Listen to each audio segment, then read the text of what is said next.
book of Ruth from the New King James Version, beginning with chapter 3.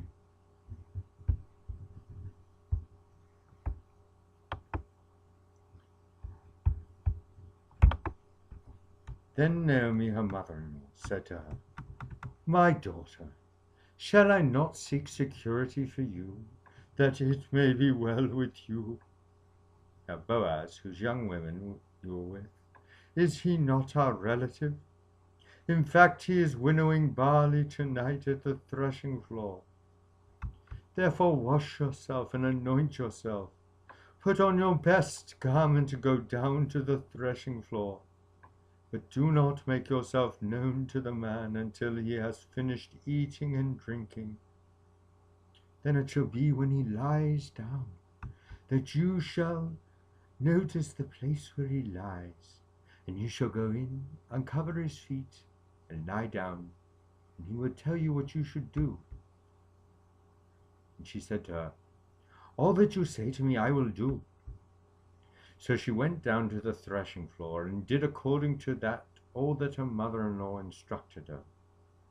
And after Boaz had eaten and drunk, and his heart was cheerful, he went to lie down at the end of the heap of grain. She came softly, uncovered his feet, and lay down. Now it happened at midnight that the man was startled, and turned himself, and there a woman was, lying at his feet. And he said, "Who are you?" So she answered, "I am Ruth, your maidservant. Take your maidservant under your wing, for you are a close relative." And he said, "Blessed are you of the Lord, my daughter. For you have shown more kindness at the end than at the beginning, in that you did not go after young men, whether poor or rich. And now, my daughter, do not fear. I will do for you all that you request. For all the people of my town know that you are a virtuous woman. Now it is true that I am a close relative. However, there is a relative closer than I. Stay this night, and in the morning it shall be that if he will perform the duty of a close relative for you, good, let him do it. But if he does not want to perform the duty for you, then I will perform the duty for you, as the Lord lives. Lie down until morning." So she lay at his feet until morning, and she arose before one could recognize another. Then he said, "Do not let it be known that the woman came to the threshing floor." Also he said, "Bring the shawl that is on you and hold it." And when she held it, he measured 6 ephahs of barley and laid it on her. Then she went into the city. When she came to her mother-in-law, she said, "Is that you, my daughter?" Then she told her all that the man had done for her. And she said, "These 6 ephahs of barley he gave me, for he said to me, 'Do not go empty-handed to your mother-in-law.'" Then she said, "Sit still, my daughter, until you know how the matter will turn out. For the man will not rest until he has concluded the matter this day."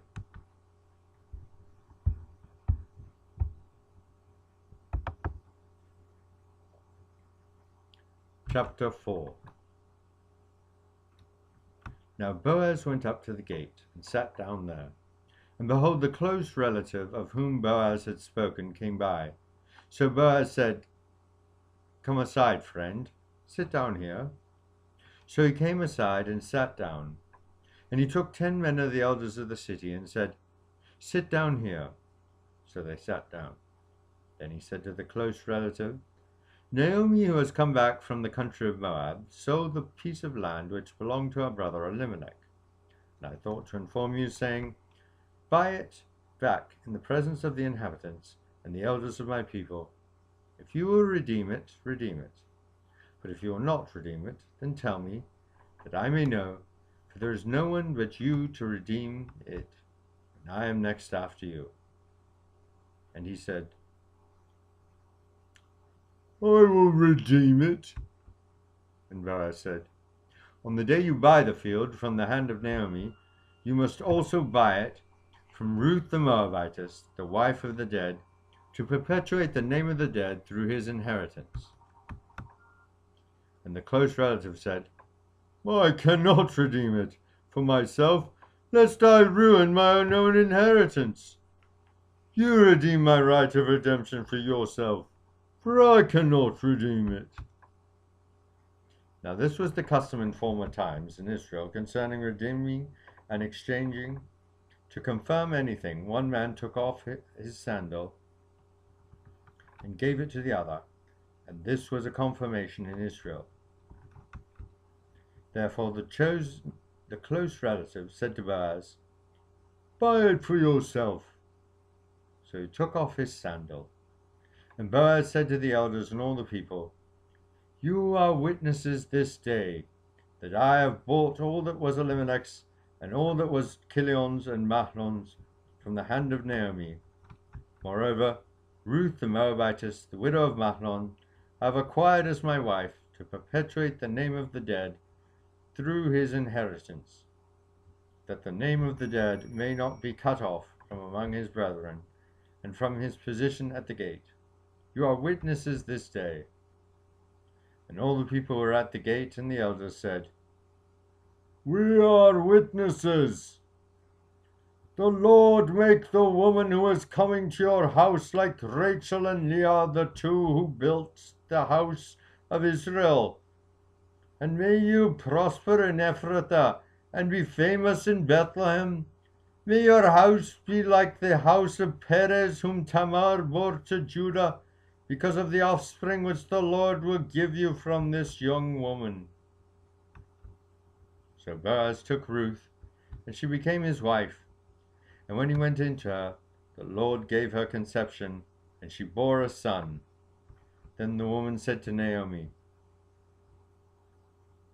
Blessed be the Lord who has not left you this day without a close relative, and may his name be famous in Israel, and may he be to you a restorer of life and a nourisher of your old age, for your daughter-in-law, who loves you, who is better to you than 7 sons, has borne him.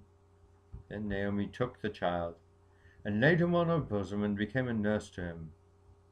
Also the neighbor women gave him a name, saying, There is a son born to Naomi. And they called his name Obed. He is the father of Jesse, the father of David. Now this is the genealogy of Perez. Perez begot Hezron, Hezron begot Ram, and Ram begot Amminadab. Amminadab begot Nahshon, and Nahshon begot Salmon. Salmon begot Boaz, and Boaz begot Obed. Obed begot Jesse, and Jesse begot David.